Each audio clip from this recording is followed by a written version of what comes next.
All right. So, hey, welcome to the very first episode of Combat to Commerce. My name is Joe, and with me I have Terry, who's going to be our co host on many of the episodes as we have planned over the next several months. Today, we're going to do interview with Terry, going to share his story, his journey throughout the career, how his interest in business, and really anything he wants to share. The intent of this podcast is to provide an avenue for those who are transitioning out of the military or those who are staying in, to give them ideas and opportunities on how they can apply for business, how they can be entrepreneurs, how they can have the confidence that when they leave service, there are opportunities for you to still succeed, to still have a future that you want to pursue. It doesn't just end when the military ends. There's a whole nother life out there for you. And so without further ado, I'm going to ask Terry, ask you a few questions here and just do a quick introduction. So with that, could you just give me a story about yourself, who you are, and your overall journey? I sure can. So you already know my name, Terry. Um, right now, I think I'm sitting at 20 years, ready to retire. But I would definitely say that the military career reads or starts like a Star Wars story long, long ago. I joined in 1996 through the Air Force. Would start out as a K-9 handler. I did that for about 6 years. Always wanted to be a medical or not officer, be in the medical field. My recruiter lied to me and told me I didn't score high enough in the ASVAB. Found out that wasn't true. Um, but I did reclass to med tech. That's what that's the most common term for it. But the Air Force called it aerospace journeyman, but a med tech. Um, During that time, I've traveled around. I think my first duty station was Oklahoma. Had an opportunity to travel overseas to Guam, Germany, of course, the desert. I don't think any branch is gonna. We all, We're all going to the desert. We're going. yeah. Um, I think some highlights, and these are some little known things. I haven't even spoken this in a long time. Highlights of that time being in the Air Force is that I did Secret Service missions. I don't know if you remember Al Gore, Yeah, yeah. but I would clear buildings for Al Gore before he went in. And I've done Bill Clinton down in Louisiana before he had to speak. So that was exciting. That was exciting. Um, 2001, I'm gonna say 2001. Um, when I switched over to the reserves, because that's 6 years active, and then there was about 3 years reserve. That whole time, pretty much was active, and we did missions with the 459th AES, and I was getting folks in and out of Germany during our heightened period. So what is AES? Aero Medical Evacuation Squadron, right there at Andrews Air Force Base. Yeah. So interesting time. But I would say right around then, this is pre-college now. I went to college right after probably 2004. I think I started in 2004. And that's when I started looking into business and things like that. My first run at entrepreneurship was Compassions for Compressions. And that's what I was going around teaching first aid and renting CPR equipment to a local university. And I got that idea from a firefighter because I had to go for a job. I had to have CPR. I sat in a class on a Saturday. I looked around and I said, wow, there's a lot of folks in here. And the fire chief says, yo, this is my day off. I was like, wait a minute, sir, wait a minute. You getting $50 per person? Per person. So you can do the math. You can do the math. So I was interested. He helped me out and we started Compassions for Compressions. That's And awesome. that's that. I would say that's one of the starts. But I tried my hand in many things, many things. I learned the hard way that knowing the laws is important. I was selling cars on the side of the road, just Mm, like people sell white yeah, T-shirts and yeah. CDs. I was selling cars. I sold 6 cars and got a summons. You cannot do that without a license. That's fantastic. um, So that's where but you learned about how to really dive into the LLCs and tax right, brackets and everything else. That you have more or to less have keep your it all legal. documentation, Yeah, and know whatever the city laws and bylaws are, and how what's appropriate and not appropriate for where you live, and that's gonna differ by region. yeah. Yeah, Okay. So it seemed like you were you're never bored. It looks like when you looks like you try to get your hands on a bunch of different things and not afraid to take a risk to try something new, try a new passion, seek out a new way of doing anything. It seems like kind of where you're at. I would say that's a fair assessment. But if I'm really truthful, a lot of it is, um, I'm searching, Hmm. right? I'm searching, and I just believe that this is personal belief that, if your search pattern is inactive, you're not likely to find, uh, that thing that you're good at. You know, some people are fortunate enough to know, internally, or their first hit. They're successful, and that's what they run with. Um, but Yeah. Well, I think that's the purpose of behind what we're trying to accomplish with this podcast is I think a lot of people, especially if they're retiring or if they did a number of years in the military, they are hesitant or even have doubts about what they can do on the outside because they look at a lot of their peers who may be the same age, whether they went to college or high school, usually started working right after college in the right, field that they studied from. And unless you're, really in the medical field, um, doctor, nurse, what have yeah, you, yeah, there's a strong likelihood that when you leave the service, you're going to be doing something different, and you may feel that your peers have years of experience as an advantage over you. And I know that's something I've been facing when I'm getting out. I mean, I don't yeah, just don't have the pressure to have an equally equivalent type job or high paying job at this point. right. Um, but a lot of the opportunities that I was looking at, I I don't know if my resume translates, and maybe I'm looking more at the technical aspect instead of maybe the Yeah, leadership aspects. And then I also feel like I'm too old in some cases, yeah. which I think a lot of veterans feel that is a challenge for them. So, Joe, remember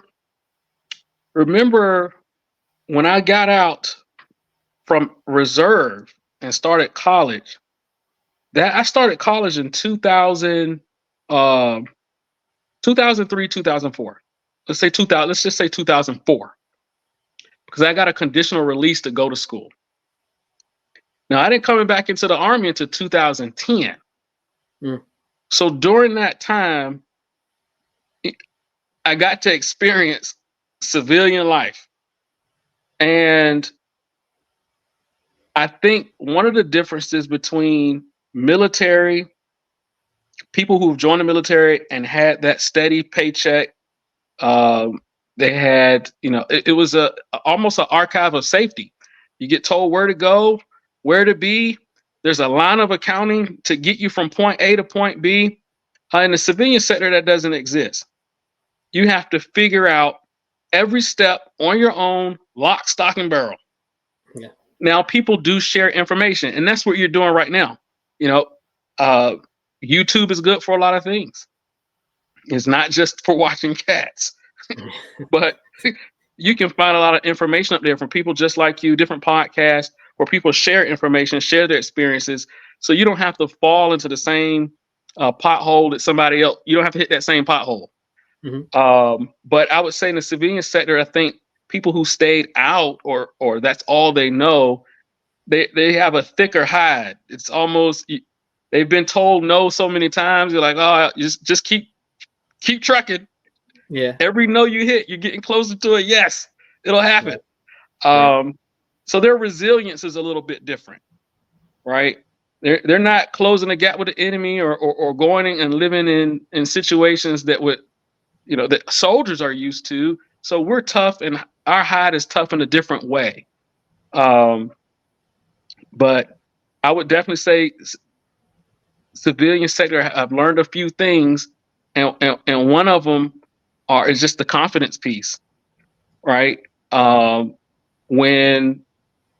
When we're looking at applications and it's giving uh, a job description and saying that this is the criteria, as long as we can make our resume to get us through the door,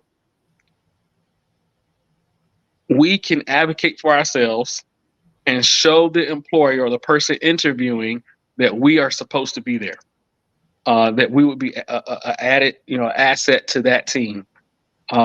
Maybe not so much in the position that we applied for. And that's another perk of doing well or preparing for an interview. When they interview, they might say, you know what, I know you applied for this, but we've got something another position that we see that you are a better fit for. So I would definitely say resilience and have confidence. Have confidence when you go through that door. Well, I'll tell you, I think some of the people that I would like to get on this podcast, not just veterans, spouses. I also would like to get some business leaders, Absolutely, who have hired veterans who can speak on that, because I think a lot of the talk that we all hear, whether it's the CAP classes or it's from your peers in the office, it is that, and even my parents, right? Well, when they see your leadership abilities, they'll just hire you, and it sounds great coming from them or coming from peers, right? But it's not necessarily true. And so until you hear something from, an industry leader or a business owner here in Elizabethtown or Louisville who's saying they're actively looking, and we understand that you don't have maybe the specific experience within a company, right? But you do have experience leading. You do have experience being. I mean, if there's anyone that could talk about having a flexible career where it seems like every job we go to, it's something different and can adjust rapidly and learn quickly, I think it's, I look at you, I look at myself, and a lot of others we work with in the office today who have had very different careers, even in the military. Yeah. And not the standard track that you might see a lot of people have. So I think I would like to get some of these people on here and some of these leaders on here. And hopefully if we do grow a little bit and get any kind of a following, maybe it'll incentivize some of them to come on here and share that story. So we can kind of get after that as a way ahead. So with all that, with all your things you were doing and still do, how is that on the family side of the house? How is that with your family? How do you balance all of your goals and your search, and also balance with like your family time or your family's goals? Like how is there compromise between what you want to do in the future versus what your family wants to do? For example, within my own career, my two oldest will be in high school. My youngest is 10, and keeping them in the same school district to graduate high school was obviously a huge decision on why I'm retiring when I am. It was a sacrifice, obviously, for the family, and but I think throughout my career, they supported me. I think it's at that point where there's got to be compromise to try to make sure that you make the family work, the career work, or come to a point where are we both going to be as happy as possible, whatever that may be. I think you hit that right where my logic's at when you was talking about the compromise. Because honestly, when I think about balance, uh, I think it would be more accurate to the experience I've had in the military has been more of a trade off. And what I mean by that is for me to do well at certain times, because there's always a decision to make. Uh, I have to say that I wasn't probably the best father, wasn't the best uh, husband. Now, I would say I also had a life experience that made me reevaluate that, where I said, okay, when I'm looking at, how do I want my end to be? How do I want my family to remember me? That's when I started prioritizing more uh, of my family. And that I would say that was more deliberate. Game nights, and we've always done that. My son's 14, my daughter's she's 28.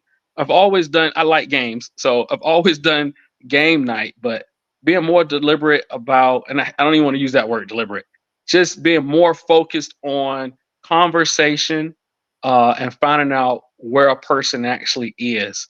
Whether that be, when I say person, where my daughter is, where my son is, what are your interests, who are your friends. Now my son, he wants to be an engineer. Like, that's the same thing your sister said, but we'll see. Yeah. Yeah. Eh, but being involved in school is something that I found that works very well, and I see that you do that too. Being involved with their sports, being at the games. So when I say it's a trade off, you know, I personally feel like if a person is a soldier, when we start to engage fully with our families, we not we may not get the best eval. I, I I don't know how you can win on both fields. I know that some people do, and I think they're extraordinary. They're just good at it. But for me, I think when I started prioritizing my family, I didn't have that sixth gear. I hear I didn't have it. So, but I'm comfortable with that decision because I know that when this uniform comes off, that my family's my priority, has always been my priority, and that's the number one team, and they're going to be here long after our service is complete, and of course the children are the future, you. so we've got to pour into them, we've got Yeah, to for sure. support them. That's great. Yeah, I know I've had a lot of senior leaders talk about, depending on how far, let's see, put it this way, one of the decisions or in their thinking for family and service was to highlight important moments, Yeah, and like as they say, build up your love bank. yeah, And so while you're might not be there for everything, you're there for the big moments. And what I've found recently, probably last couple years, is a lot of the senior leaders I've been working with have done that. And I think what that has, and I can't say it's across the board, but the ones right, I've been lucky enough to work, I've had some outstanding leadership yeah, throughout my career, including where I'm at right now. They, I felt like when you were treated like an adult, yeah, and you are allowed to execute and work and get the job done, that there's more flexibility yes, when you say, "Hey, I'm going to these family events. Hey, I need to do yes, this," yes, because they know you'll get the job done, and they know yes, you know, you care about your family, but you also care about the job, yes, and then you'll get the work done, and they don't try to take you away from your family. Now, again, I'm not saying it's everyone, yeah, and I'm willing to bet that there's people out there who, on the flip side of that, uh, take advantage of situations like that and disappear, so to speak. yeah. Oh, And I oh, know it's not, we've seen that. We've seen yeah, that. and I know every organization is different. Oh yeah. Some were, when I was at Fort Irwin, roughly 3 weeks of every month we were in the desert, Yeah. uh, versus a office job, or even a downtime in a Yeah. brigade combat team, or whatever the case is, or any other service, right? There are times where if a rotation is going at NTC, National Training Center, it doesn't matter. I'm going to be gone. I know I'm going to be gone. But Right. at that point, it's major job. So you really have to take advantage of the time you do have with your family. Yeah. And places like that do a great job where it's, hey, you have a consistent schedule that months out. You have the weeks that you're not in Yeah. rotation, pretty low key. But And, I have seen a shift in that over the years where it's more pro family. yes. Uh, Yes. but I think we say this, and we say the focus on family in the military. I know a lot of my peers who are on the civilian side who work just as long, even longer in some cases. It is quite Um, possible. Yes. and 2 or 3 jobs. right. So I think for when we say that the military, we have to really balance our family and important times is correct. But I also think that there's a misconception that a civilian side isn't putting in the hours, and they are putting in the hours because a lot of it's based off of revenue that they generate. And if it's not being generated, then Oh yeah. Oh yeah. And when we talk about revenue, so you hit a couple of hot points. Civilian sector, you have to look at what the wage is for a said job or salary. We get paid very well in the military, uh, and in addition to our cost of living being taken care of, cost of living being health insurance, housing, and whatever that stipend is for food. You don't get that in the civilian sector. So what that really means is, how do they achieve that? Might not be at one job, maybe at that second shift or that third shift. We don't talk too much about shifts, in the in the yeah, military. You go yeah, to work, but in the civilian sector you might be first, second, third, fourth shift, which means that takes you into your midnight hours. Um, but I will say also, being part of two branches, uh, I've got it was difficult to learn the different dynamics. Oh, I wouldn't say difficult. It was a challenge. It's a different organization. Things are ran a little bit different. And sometimes people say, "Hey, what's the difference?" Well, Air Force, everything is revolves around their primary fighting system, the aircraft. The Army, everything revolves around the primary fighting system, which is a soldier. So the dynamics are completely different. hmm Um, but I will say that I deployed just like I did in the Army and in the Air Force. So I know we do a lot of jokes back and forth between the branches. yeah, Um, but I think when you hit it on the head with the leaders who really uh, lived what their messaging, what they're saying. We're looking at the highlights and the high points, or the life events for their family, and encouraging you to be there. It's definitely easier to work in an organization that has that vision and that mindset, and that's where I found I was most successful. So yeah, yeah, yeah, definitely. yeah. No, that's the truth, and it's I think about it when I was going through the TAP classes, and I'm not saying I'm an expert on finances, Yeah, but I'm okay. right. But I also think that was the first time in the service, and I don't, not that they're obligated to give us any financial training, but I think it was the first time I got a class on that, and a lot of it I knew due to self study and whatnot. But as I was going through with it, I was like, this is probably the first time a lot of these soldiers, because it was people who were just getting out after their first term, along with people who were retiring. So Hmm. you might have been a 3-year service member who's 21 years old getting out in the same room I was in as a 40-something-year-old retiring. And it was Hmm. the first time I was hearing this stuff talk to the soldiers about you no longer get BAH, housing allowance. And oh, by the way, that was non-taxable all this time. And that's not going to be part of your separation, or Nope. you don't get that.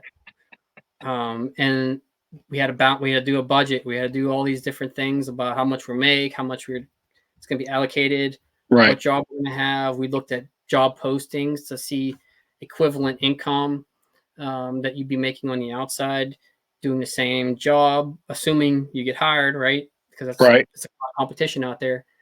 So I saw a lot of concerned faces in the crowd because a lot of them, it seemed like this was the first time they're getting any of this information. And we didn't really even dive into our thrift savings plan or stocks or anything like that. So it had me concerned that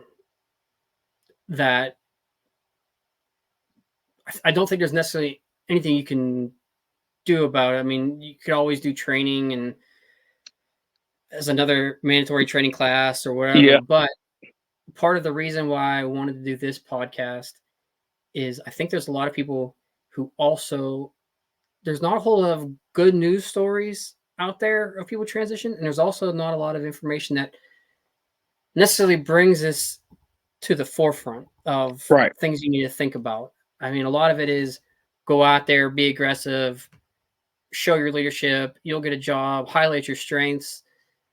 And I think that's great. But there's also a part of that that needs to be discussed before you get out that has you really looking at your financial, where you are financially, how to set yourself up. So even if you want to do a 3-year assignment or a 3-year tour, Have a do plan. that. Yeah. But maximize your education and maximize the money you can save, Save. GI Absolutely. Bill, whatever you can do to set you up for success when you get out. You're 100% right. I think it's we're just a sample size of society. And so I do think it's a societal issue as well. When we look at, what courses our schools offer, I know I didn't learn finances at school. Now I can't say they weren't teaching it. I can say if they were, I wasn't paying attention. Yeah. But I don't recall that being offered in my for my school, high school, elementary through high school. Of course, you can choose that in college if you find that you're interested in finances, economics. Uh, then that's what you pursue. But depending on where you are, I think that's also true for our society region. Depending on where you are, that may not be taught. And I can say it wasn't taught where I was. But this podcast could fill a gap. I mean, access. So soldiers have phones. You don't have to just take a moment if you're interested in yourself and your future. Just take a moment and see what other people who have gone before you have experienced. And again, I like saying it: leverage their knowledge. That's what we're here for, to share, because we're excited when others do well. We're excited when others do well. Well, so that brings me to something else I want to talk to you about. So, if I haven't mentioned earlier that you and I work together at the office, and so we've talked quite a bit, developed a very good friendship over the years, especially. And one thing that amazes me about you, I feel like you know everybody, and I don't say that from just like a career manager or a job. It's hey, there's an opportunity here that I might be able to purchase this business, or hey, I've talked to this person at this real estate company, and this. I feel like you know so many people, and you find a way to get connections with people in the community. Yes. So can you talk to more about how you do your networking? How you view that as important or whatnot? Okay. I think the easiest way to explain how I network is through service. Typically, I would go ahead and stand on it. The people who I value um, networking with genuinely care about people. And where do I find these people? Doing some type of volunteer service. So it could be something as simple as we just did a 5K walk for autism right here in Elizabethtown. I think that was 2 Saturdays ago. Mhm. Uh, Volunteer at the Feed America here in E Town. Well, you'd be surprised who's on these walks and who's filling bags for the homeless, on a Wednesday night. You'd be surprised. Yeah. And from there, just like you and I are talking now, sharing what I'm interested in and just being honest. I have no clue what I'm doing. I'm just saying that I'm interested. Mhm. And that's where they begin to share and say, hey, actually, I actually own Clickenbird. I think that's how you say his name, Clickenbird from Remax. And I'm like, okay. And then start to share information back and forth. Uh, I think being genuine, sharing that you have interests, you have passions. Um, but I think the network of entrepreneurship or business, which would be in your network, you're growing in knowledge, of course. Um, but I think that just comes from being genuine and serving the community. I Yeah. would always recommend that as a great starting place. Yeah. Excellent starting place. Yeah. I found the similar, right? Like when we went through the hiring processes for where we work, uh, not only are you looking for talented people, you want Mhm. to work with, but you also want to work with good people. Yeah. And I think being around similar valued individuals Hmm. naturally attracts you to get involved and try to help each other, right? I think that's what made you so good at your job, where you're at, and made you excel uh, in dealing in tough situations. You thrive, and so being around people like that, who we all know the people who know the answers to the test and keep But them in their pocket, right, and then we know the people who get together, form a group, study, and come out with a right. great outcome. And I think that's what we've tried to develop in our That's team over the last couple of years. And I I think, think, and I think you did a good job picking your team. I really do. I call it the all-star team. You couldn't have picked a better squad. yeah, but well, they are awesome. And Uh, I think that just those same people we gravitate to on the outside. And yeah, if we can, really through our networking continue to do that, I think the avenues that are put in front of us when we have a networking system where you're just a good person, yeah, more people are willing to help you out so that whenever you do get out and there's an interview, the person you're interviewing, we joke about this, and I think when I taught you years ago in Captain's Career Course, yeah, when we said that be nice to your instructor because your instructor could be your battalion commander someday, yeah, or yeah. and I think we've seen that come true. Um, you don't We you sure have. don't know, despite the fact of you know you shouldn't have to have incentive to just be a good person, Right, but if you need incentive, those people could be very helpful in the future. Ideally, you're a good person because you're a good person and you're able to work together and right, really help each other set up for the future. Like everything I've talked to you about since you've been here, I would say 90% of our conversations aren't about work. right. It's about family, it's about business, it's about finances, it's True. about like what are your goals? What are you Hmm. looking at? And then you listen to what my goals are and what I'm Hmm. thinking about. And so having a trust system where bring out the best in each other. And I would say, our boss, Colonel McPherson, Colonel one of the McPherson. things that he brought out of me years ago when he's obviously still with us, but the desire and the hunger to be better every day, and a lot of it came to reading.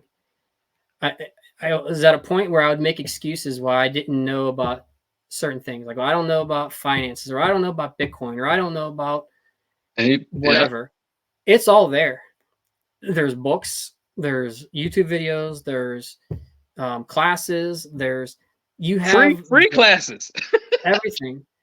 Peers, there's Yeah. groups of people, friend groups, and I just stopped making excuses and started reading, and I started talking, and I started volunteering, and Now you're on fire. and so now it's like I feel I went from I don't know much other than my job that I'm doing You know a to lot now. just a hunger, I guess, being humble enough to realize I don't know anything, and I have the ability to learn and teach myself and reach out to resources, and it's something I wish I would have done years ago. Now we're reading books every week, a couple every month, audiobooks on the drives. I mean, Mm-hmm. whatever it takes, and it's something that I feel like I wish I would have done earlier. Now I But have to get I I can't have to make get excuses better about at it. that. I'm more of a I'm on this roller coaster. Sometimes that I can hit 2 for the month, and I Mm. think I'm doing good. You know, uh, Well, but I you're in a have to get different more spot. consistent. You're in a different spot. I'm on my last legs and have a little more free time with my transition leave. Right, right. You still have a day job. My It's my time's coming. My time's coming. no, for sure, for sure. No, but I'm excited with what we're doing, and I really value and your input, and I'm really excited to have you on our podcast. I mean, it's most likely going to be just me, It's you, probably Josh. it's an honor and a pleasure. Yeah, but it might not be the same people. It might just be me. It might just be you. It might just be Josh, or whatever Yeah. the case is. But the idea is we continue to put out content to really help people. And some people were saying about being monetized. That I'm not doing this to get views and gain money, get Yeah, money yeah. through ads. It's such an unrealistic goal at this point. I'm trying to, with us, me, you, Josh, is to fill a gap, or at least provide another resource within that gap. Because I'm sure there's other people doing this. I just don't know. But to make an available resource for the people we do know, and I think our reach through where we work, we know so many more people than the average, probably military So member. you operating in purpose, sir. Well, That's what I work with good people. that's what you're doing. That's what you're doing.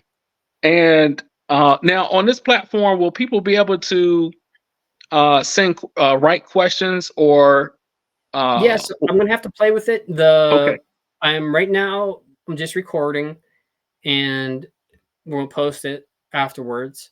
On YouTube, um, there's something about going live. I have to just read into all the okay, details that I don't think okay, you can do it yet, but I don't know if this might allow me to do that. This website I'm using, StreamYard. okay, It might allow me to go live, because when I look at the options, it says like Facebook, okay, Instagram, and YouTube can go live.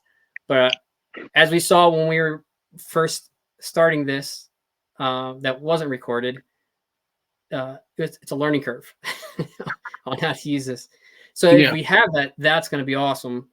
I'm excited for that, because there is a tab on here for private chat, um, which I think will open up the chat for YouTube and others if we're going live.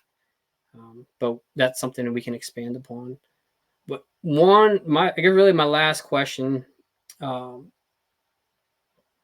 as we close, hmm do you have any kind of wisdom or any kind of last bit of information, motto, or whatever it is that drives you, your purpose? Get everyone through their ups and downs, because if until they know you, uh, I've never seen you have a bad day. Woo! So I know they've happened. I know they've happened, and I like to tell all of you all the time to don't be emotional majors. Hey, Be stone face and let the, it roll off your back hey, and everything else. So I know it the, happens because the dark skin cover up when I turn red. but what do you have to say, or what would you get piece of advice would you give someone as they're thinking about, their career, and they're thinking about, kind of, do I Oh, oh, stand? Do I get out? oh, all right. Oh, you kind of actually hit on it a little bit. Oh, my camera. I would say, uh, I'm going to say a word: fulfillment. Fulfillment, and getting that fulfillment from finding your purpose. And I didn't make this up because I don't want to be taking words from folks and settling it like it's mine. But when you ask most people what's the highest form of value, most people say money. But if I were to give you $1 million and tell you that you would have to die tomorrow, would you take it? No. Time is more important. If I were to give you $1 million and tell you that someone that you love dearly would pass, would you take it? No. Relationship is more important. If I told you that I'm going to give you $1 million, but you're going to have a debilitating disease, but you're going to have to live with it, would you take it? No. Health is more important. So I would say if health, time, and relationship is more important, then I'm going to say that means fulfillment. The highest form of value is going to be fulfillment and operating in our purpose. And our purpose is to serve others, and that's through relationship. And we can be our best selves when we're as healthy as we can be. So find your purpose and be fulfilled helping others. And that's what you're doing right now, my friend. So we're doing. Yeah, right, right. All right, perfect, Terry. Well, that's gonna wrap it up. Our very first episode. Um, Probably go through a few editing and have it up probably about 24 hours or so, and I'll send you the link, send it out, and then hopefully share it with your friends and family. I'll share it with mine, see if we can get at least 1 or 2 subscribers beyond ourselves. Hey, hey, And grow from there. get the kids to sign up. Yeah, get all your kids, give them all YouTube access. So, all right, Terry. Well, thanks, and that's all I got. Thank you. All right, no worries. See you next time.